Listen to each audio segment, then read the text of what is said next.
that you are here, and we have some great information to share with you. So welcome. Congratulations on your admission to all of you. I am Joanne Thomas, Director of Admissions for our master's programs here in the Graduate School of Arts and Sciences. And I am going to talk to you for just a few minutes, and then I'm going to turn things over to my Assistant Director, Patrick Donahue. And we are going to share with you a lot of information that will be important to you and that you may have questions about at this exciting time. We're going to go through our agenda of things, and you will have plenty of time for questions at the end. There's actually, you'll see a chat button there on your screen, and we would love to collect questions throughout the event, because I'm guessing that a lot of you may have similar questions as we've seen through our experience. So if you want to go in and type those in there and direct them to Joanne Thomas, then I'll collect those and then we can address at the end. And if there's anything, of course, personally that you don't want to discuss with the group, please follow up with either myself or Patrick, or many of you have been in touch with Terrence Britt as well. And we can certainly continue that conversation privately via email or phone. But to get rolling here, just a little brief agenda. We're going to touch upon your academic questions that you have as you're going to join us in the fall and start your new master's program. We're going to look at how you get registered, talk about different orientations, including your specific department orientation, as well as our GRS orientation. There's a specific ISSO orientation, and then we're going to take a look at the opportunities available to you. Everyone is interested in this, our Career Development Center.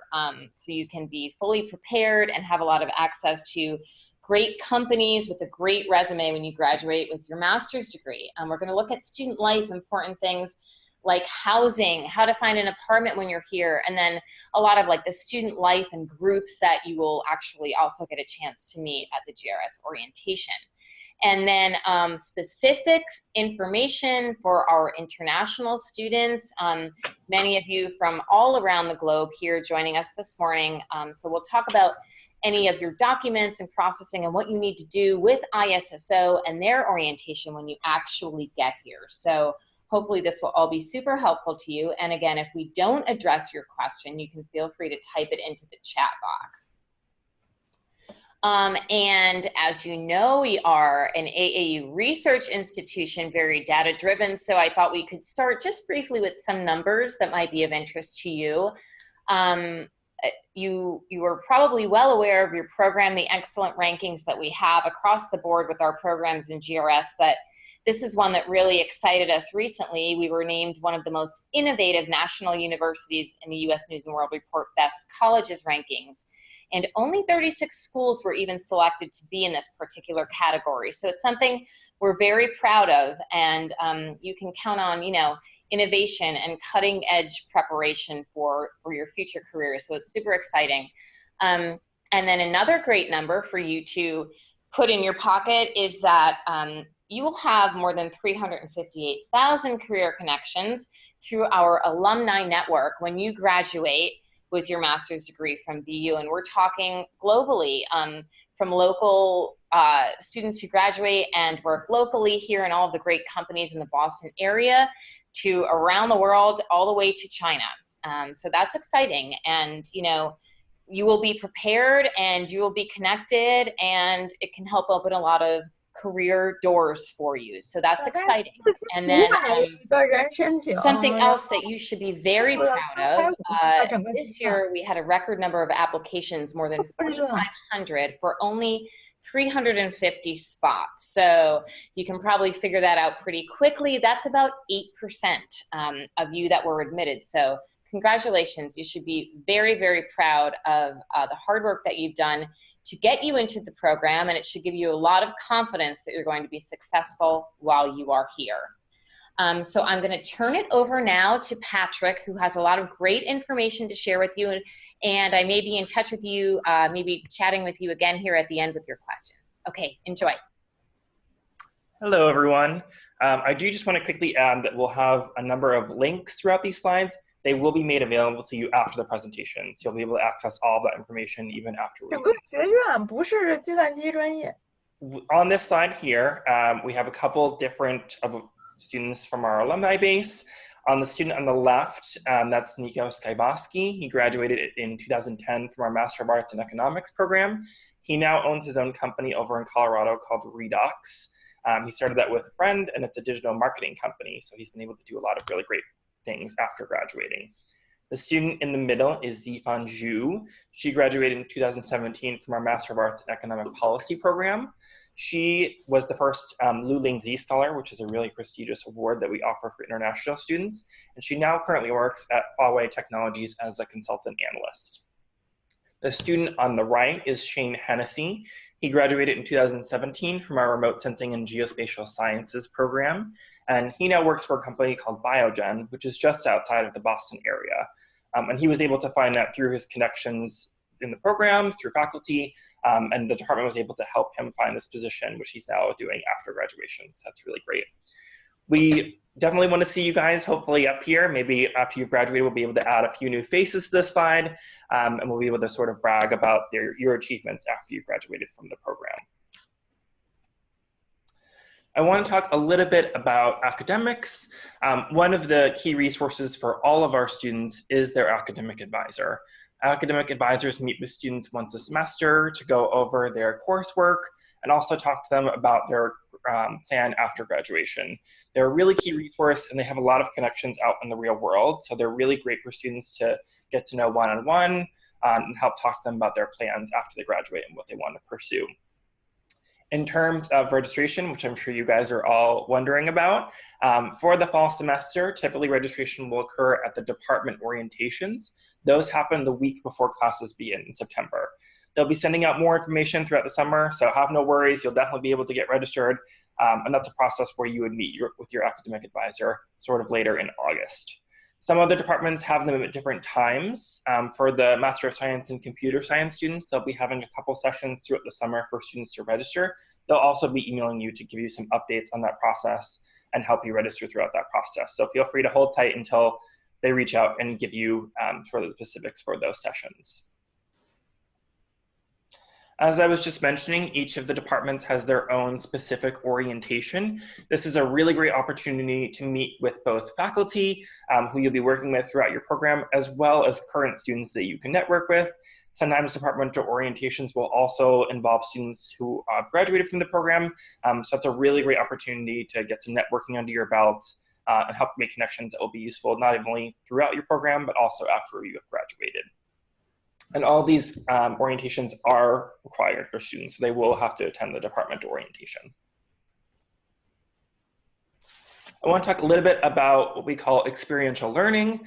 Many of you are in professional programs and are seeking professional opportunities after graduation and are looking for experience throughout your program. We do this through a number of ways, through internships, research positions, teaching assistantships.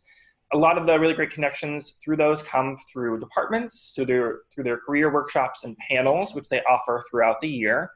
One of the departments that does a really great job with this is our computer science department. They offer what's called CS Day, where students can meet with different employers that come on campus just for graduate students in computer science, and they also get to network with alumni, which are really great connections. Our Master of Science and Statistical Practice program also has a couple different alumni sessions throughout their semester where they get to meet with different people who have gone on to fields in different areas. So that's a really great opportunity for them to network and also figure out what they can start to do after they've graduated from the program. In addition to the department-specific resources, we also have a Boston University Center for Career Development. This is a resource for students to go and be able to work on their resumes, their cover letters, prep for interview workshops, and some of their interview workshops are actually specifically geared towards international students, which is really helpful. They also offer a tool called VMock, which is an online resume review process. Students essentially upload their resume, and then they get feedback line by line on their resume. It's really great if you don't want to head into the office for appointment, but you want to just get a quick little scan on your resume. You can do it from your bed or from your living room, and you can get instant feedback right there. All of their services are available for graduate students, so they can register for career sessions at any point during the academic year. They're also available for alumni, so students can pursue those even after they've graduated, which is really helpful. In addition to the Center for Career Development, we have a number of really helpful on-campus resources. Those are all showcased at our resource fair at the end of August. Joanne was mentioning a little bit earlier, we do have a Graduate School of Arts and Sciences orientation. That happens as well the week before classes begin. It's required for all students. So the master's orientation, there's a couple sessions in the morning covering aspects of student life. And then in the afternoon, we have what's called the resource fair. Essentially, this is an event where students can go mingle with other students, there's snacks and drinks, and then all of the different resources listed on the slide are showcased in a room. They each have their own table. And what students can do is essentially walk around and chat with the different resources and figure out how they can utilize them throughout their time at BU. So in addition to the Center for Career Development, there's also the Graduate Fellowship Office, GWISE and GSO, which are some of our student organizations that I'll be talking about in just a little bit. Our Sustainability Office, which students can feel free to participate in. It doesn't have to be specifically something that you're majoring in. Our Arts Initiative, which connects students to different arts opportunities in the city of Boston. FitRec, which is our fitness and recreation center. All students who are full-time get access to the FitRec automatically. So as soon as you're enrolled as a student, you can start going, and it's right on campus, so it's really accessible. And they're able to answer any student questions about classes or other services that they offer. The Educational Resource Center, which is helpful for students that might need a little help on their papers or help figuring out how to tackle a problem set, and they're available throughout the year for students. And then the library, which was actually one of our more popular resources last year, which is really helpful to connect students to sort of research properties and things that they can use to help further their graduate education while they're going throughout their program. In addition to being able to meet with these resources, one of the ways that we help reach out to students is through what we call Blackboard. Blackboard is where classes can post course information, but it's also where we will upload stuff for the orientation program. There's different resources related to housing, financial aid, and other stuff for new students. So they can help access those before they start the year. They'll be sending that stuff out probably mid-summer, and when they do, you'll get an email confirmation to notify you that you can log into Blackboard and access those. And you'll have those throughout your time at BU, so they're a really helpful resource to turn back to. As I was just mentioning, we have a couple different student groups here on campus specific to Graduate School of Arts and Sciences. There's the Graduate Student Organization, or GSO. They work with both master's and PhD students, and they offer a number of events throughout the year. They do a couple networking events, but they also have some fun events for students to just relax and chat, sometimes at the BU pub, or they can just grab a drink with a fellow student and sort of talk about their experiences and what's going on with them. And then the Graduate Women in Science and Engineering Group, or GWISE, that is a partnership with the College of Engineering. They also host a number of alumni and networking events throughout the academic year. And they're a really great resource for students after they've graduated. I know they really help to connect alumni and help them further their careers. In addition to those groups, there's also department-specific groups. So there's the Graduate Economics Association, the Earth and Environment Association, and what's called BUPASA, or the Boston University Student Chapter of the American Statistical Association. Those groups are available for students within those specific programs, but there's also a number of other student groups outside of here that are not tied necessarily to your academic program. So students can pursue those groups even if they're not necessarily undergrads. They are available for all students for them to be able to join. I also want to talk a little bit about housing. I'm sure you guys have a lot of questions about that process. It's definitely a really crucial time for students to start thinking about the housing process. As some of the previous students are trying to decide their leases, they might be leaving their apartments and spots might be opening up for you guys to move in. We have a couple of on-campus housing options. Those include Peabody Hall, which is in the southern portion of our campus, and 580 Commonwealth Avenue, which is relatively new. Both of those buildings are just for graduate students. So they're available to you guys and to you guys only, as well as other graduate students in other schools. The way to apply for those is online. There's actually a link in the slides which you guys will get access to afterwards. You can start poking around in there. Those are dorm style, so they come completely fully furnished. The average rent for those, which varies a little bit by how many rooms you have, is around $800 to $850, which is around what you might find for a lot of apartments in the Boston area. 580 Commonwealth Avenue is actually really close to our building. It's like a 5 to 8 minute walk.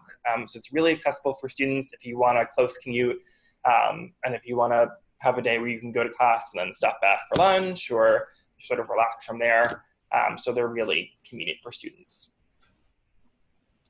In addition to on-campus housing, we also recommend off-campus housing options in one of our nearby neighborhoods. The three most popular ones are Brookline, Allston, and Brighton. I can actually speak to them. I lived in Brighton for a number of years, and I just recently moved to Brookline. I loved both neighborhoods. I live in Brookline now, and it's probably a 15 to 20 minute walk in the morning to work, so it's really accessible. I don't need like a car, or I mean a bike would help, but still pretty close in walking distance. Those you can find through our BU off-campus housing site, which the link is also in the slides here. That site connects you with different roommates who are also looking for apartments, or if people have an apartment and they have a spot open, you can connect with them through the website. And that's not just BU students, it's students all over the Boston area, so it allows you to sort of expand your options and find a number of different places that you could potentially look for. We can also recommend connecting with your departments. Some of them may know of other students who are looking for apartments in the area and can help connect you with those students to help find those housing options. We also have a website called the BU Rental Services. Those are apartments in Allston, Brookline, and Brighton, and that's students can look at those listings if they know that they already have 2 or 3 friends that they want to live with, and they just need to find a place to live. That's a really great resource for them to start. So in addition to housing, I want to talk a little bit about commuting. There are a couple different forms of transportation in the city. The main form of transportation is the T, or what we call the subway system in Boston.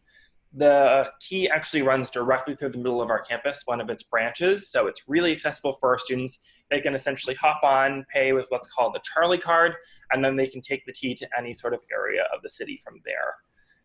There's also what's called the BU Shuttle, which is our BU bus system. It's free for all students. It's helpful to get around campus if you're on one end and you want to get to FitRec, or if you're looking to travel over to our medical campus in the south end, that's an area that the bus goes to as well.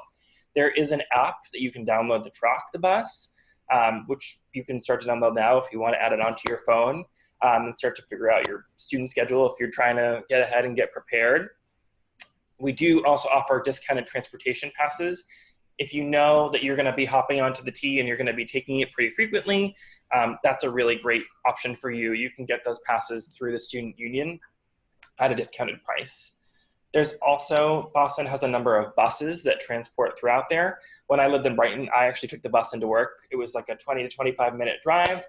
So it was relatively quick and just accessible for pretty much anyone in the city. And that helps you get to different areas of the city as well. I also want to talk a little bit about the city of Boston and what different areas you can explore once you're living here. I've actually lived in the city now for 9 years. I really love Boston. It's a really great city to explore. As I was mentioning earlier, it's really walkable. When I was an undergrad, I used to just go out with friends and walk to different areas of the city and explore, especially on a beautiful day. It's pretty easy to do, or hop on the T if you need to get to different destinations. We have what's called the Prudential Center, which is a big shopping center. There's also Newbury Street nearby, which has a number of different shops on there, as well as a really great cupcake place called Georgetown Cupcakes, if you like cupcakes, which I do. There is Fenway Park, which is where our baseball team, the Red Sox, plays. It's really close to campus, so even if you happen to not get tickets, you can still walk around. There's a lot of really great energy there to just sort of feel when you're walking around. We also have the Boston Celtics, which some of you may know, which is our basketball team. They're a pretty quick T ride over to the northern portion of the city, and students can buy tickets online and hop over and go see with some friends. We also have a number of different art attractions and theater and music, one of which is the Museum of Fine Arts, which is relatively close to campus. Students actually get free tickets to the Museum of Fine Arts, so it's something that I would definitely recommend taking advantage of, because it's a quick walk and tickets are normally a little bit more expensive.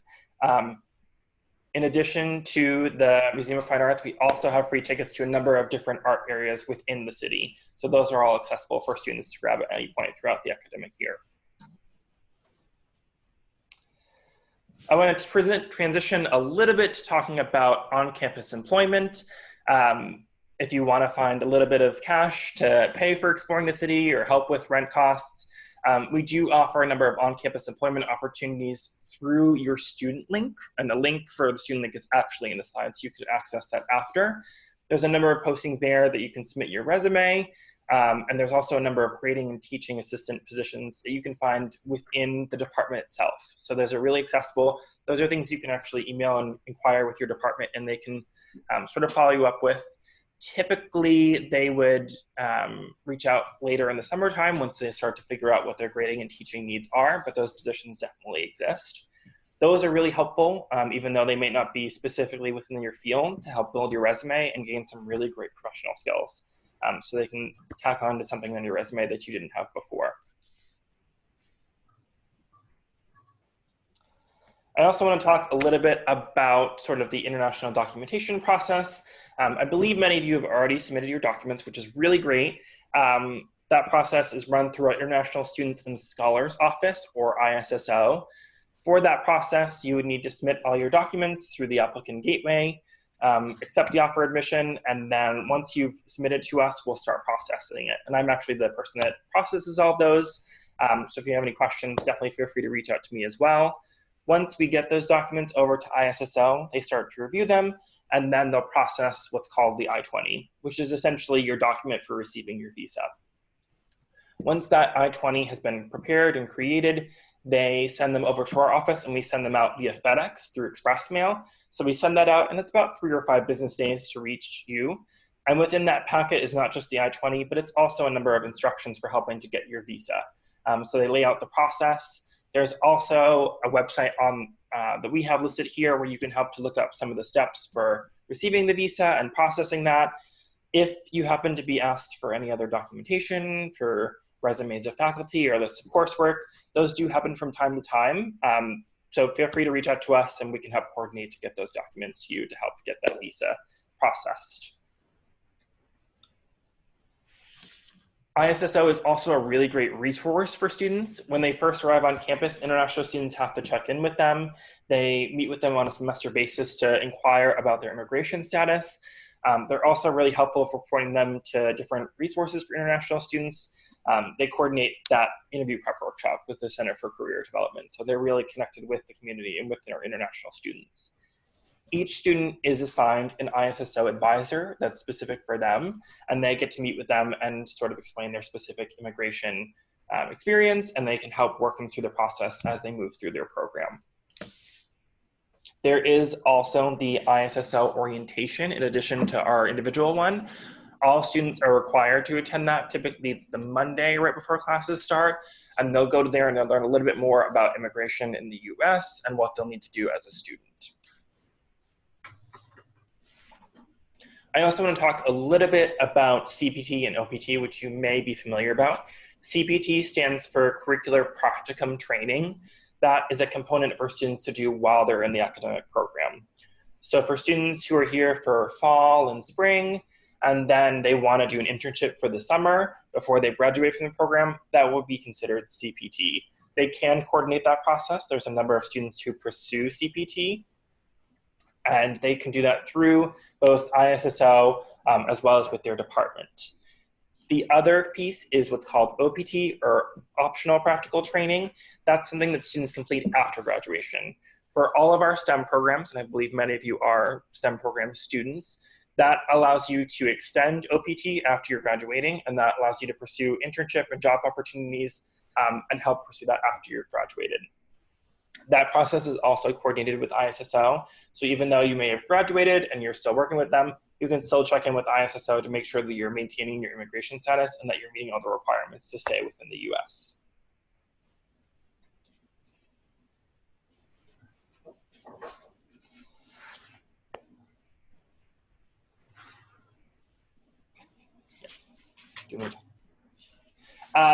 That, I know I've talked to you guys for a while. We have reached the questions portion. I think you guys have been submitting a few of us.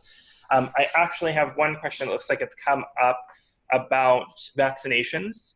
Everyone will have to do immunizations before they enter the US. So the specific question is about the Tdap vaccine, which some of you may not be able to get in your country. You can do this in the US. So if there's any immunizations that you can't receive in your country, you can get those at our Student Health Services office when you arrive on campus before orientation. Hi, it's Joanne again. I just wanted to jump in and say thank you so much. I've been doing my best to keep up with your questions and typing the answers in, so I hope they are helpful. We'll keep monitoring here for the next 10 minutes or so, so if you have more questions, please feel free to submit them. And we certainly hope all of this information has been helpful to you. And as I said before, you have all of our contact information, so please feel free to follow up with us individually as well. If any of you are planning to be here over the summertime in the States, from wherever you are, we're happy to schedule a visit for you, a campus visit. You can, click that button on your Pearl page and we'll be sure to set something up. I'd love to meet you in person. If not over the summer, then once you get here, be sure to visit us. But we'll keep going with your questions now.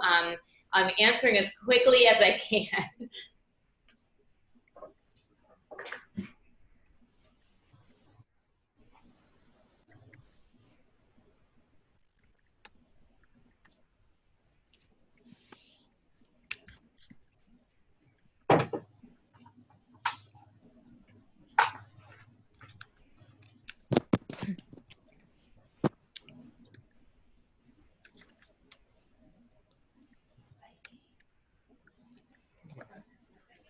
It looks like we also received a question about biking, which is a really great question.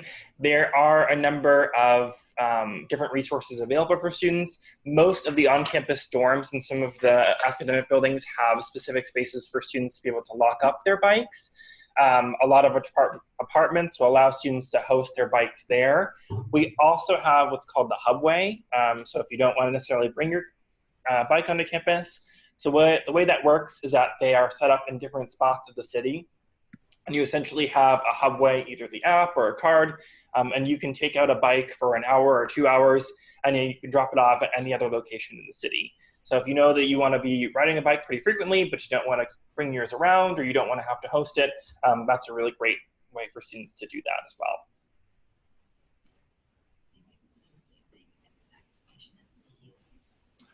So just to clarify with vaccinations, you can get any of the vaccinations that you need here on campus. So once you've arrived and you're ready for orientation, you can get those all at our Student Health Services Center. You can check in there and they'll give you the vaccination, and then you'll be cleared to register. So you don't have to necessarily get them in your own country.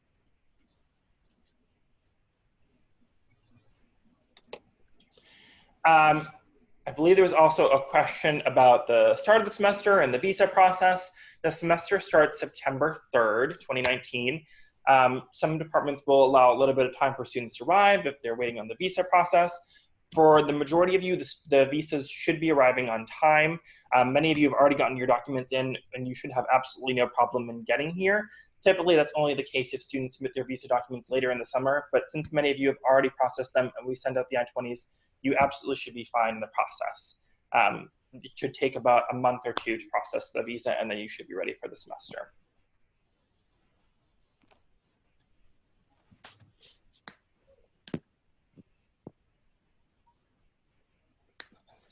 There was also a question about I-20 fees.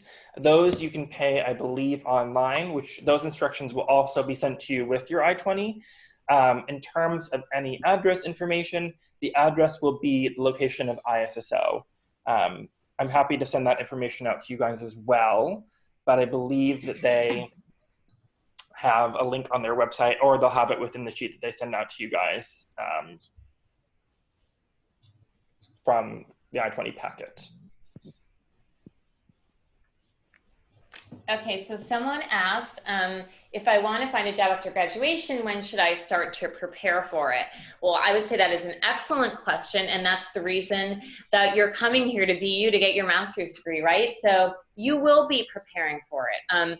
And Patrick talked a lot about our Career Development Center. So while you're here, you'll be focusing the majority of your time on your studies and your classes, but you should definitely connect. You can go through VMOC and make sure that your resume is up to speed. They actually, our Career Development Center has specific workshops for international students who are preparing to interview in the States and also globally, wherever it is that you decide that you want to work after you graduate.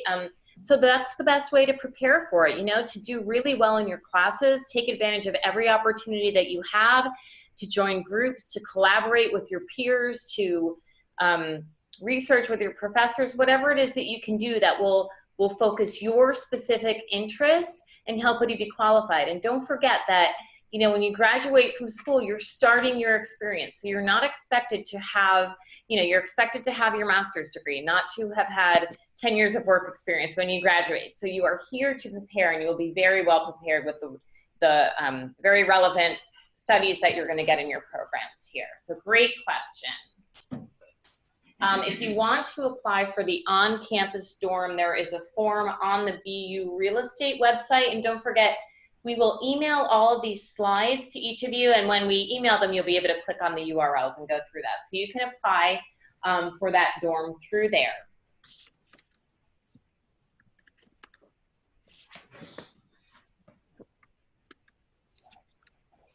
It looks like we got a question about paying for tuition and how that process works. When you enroll for classes, you actually pay on a semester basis. So you would pay semester by semester. You typically wouldn't pay for the entirety of your program when you start. If you pay in advance for the academic year or go on a payment plan system, you can do that. But if you're here for 3 semesters or 4 semesters, you wouldn't be able to pay for all of those semesters when you start. I'll take this one. We got a question about the weather in Boston. That's a great question. And I'll tell you that I moved to Boston 2 years ago. And most of my family and friends, tried to prepare me for how cold it would be here. But that has not been my experience. There are 4 seasons here. You will never find a more beautiful fall season than you do here in Boston and New England. It's really beautiful, and I'll have to say that the spring as well is a close rival. And winter gets cold, but it's very volatile, so you might have, a cold day in January, but you'll have a warmer day thrown in there amidst the cold. We didn't get a lot of snow this year. Some years we do, but because we're a coastal city, that means that the weather changes quite frequently. So it may be difficult to decide what to wear in the morning. You want to dress in layers, but other than that, I love the weather here. It's really great. It's pretty cold, prepared, haha. Okay, let's see what else.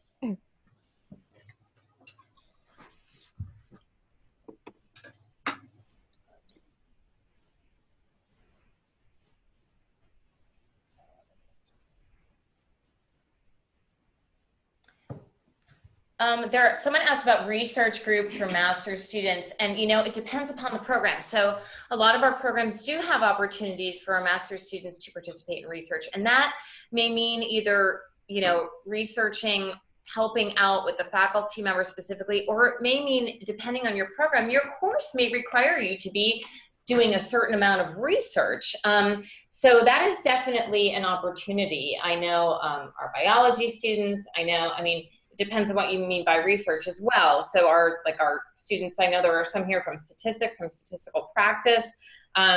You're doing hands-on, real live research in consulting projects that you're doing. So it kind of depends upon the program and how relevant it would be to your field. But we are a research institution, so you should always talk to your faculty, always talk to your advisors, and let them know that you are interested in any research opportunities that are available. It looks like we got a question about meeting with the U.S. Embassy. Typically, it's a quick process. Once you get the I-20, you can actually reserve an appointment using your SEVIS ID number. And depending on what country you're applying in, they might have a number of dates available. You can also go on to your specific embassy's website and look at some of the wait times now, even before you've received your I-20. but they should be within the next month or so for students to be able to meet with them and start the visa process. Another weather question. I've been living in a tropical region without snow. Oh, you'll stand the coldness. You bundle up in a nice coat. What are the coats that all the students wear? Canada Goose, and you'll be sweating. It'll be great.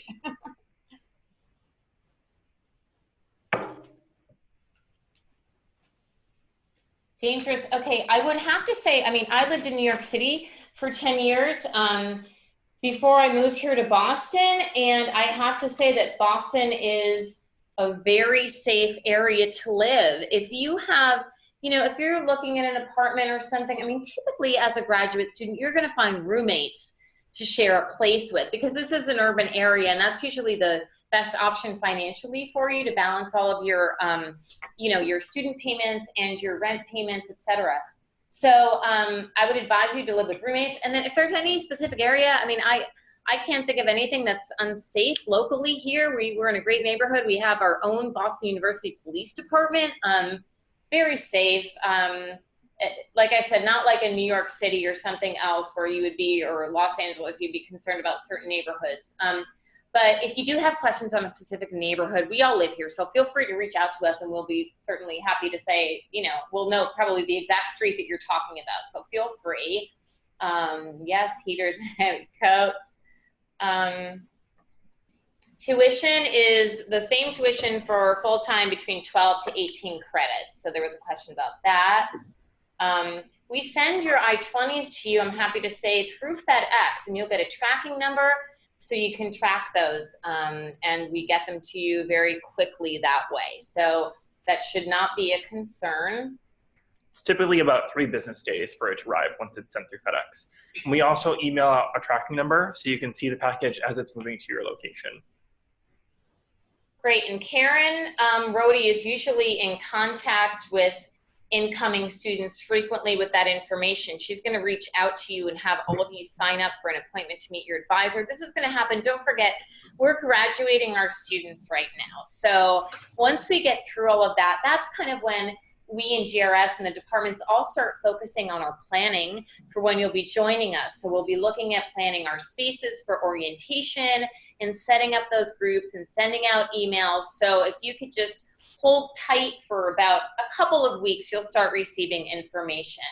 And you can find, it's karen.rohde@bu.edu. So you can find her on the website. Oh, and wonderful, the WeChat group for our econ students. Terrific. That's great. Tell them about how great the weather is. Social media account. Oh, fantastic. Yes, please connect with one another. These are going to be your classmates next year. This is great. And you never know where your connections might be. So connecting with people now is really helpful, because that might be a friend or a roommate or even someone that you can reach out to after you've graduated for potential job stuff too.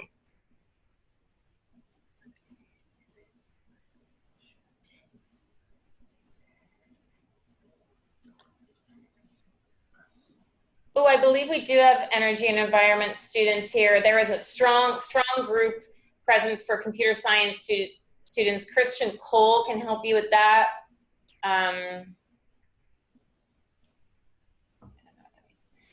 So I think it looks like there's a question about pickup, which I'm not sure if that's about airport pickup. We don't, unfortunately, have airport pickup for students, but one of the resources we'll be sending out through Blackboard is directions for how to get from the airport to the BU campus.